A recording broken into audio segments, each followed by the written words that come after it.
One of the main tools that we've been found very successful, that we've been driving within Optiv, is the best practice assessment, including the SLR reports. And what we're finding with customers is, number one, they absolutely love it. Especially when you run an SLR, it really opens up their eyes to things that they don't know have been running on their network, mostly SaaS applications.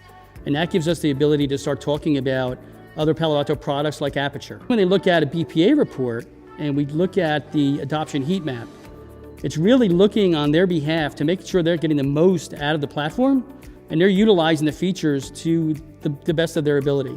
We have two kinds of customers. We have customers who already know that their security isn't totally top-notch, and some other customers who have no idea where they are, who just migrated to Palo Alto. They're paying for their license, but they didn't even configure it correctly. It's good to increase their potential of their firewall. A lot of customers start with an initial configuration and they do a migration, but they never get to that next step. And the best practice really drives home how to get to that next step.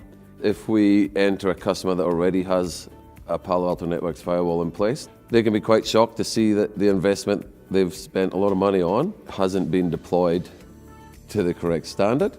So we then go in and show them and then bring them, start getting them back on that journey to make it to the right spot.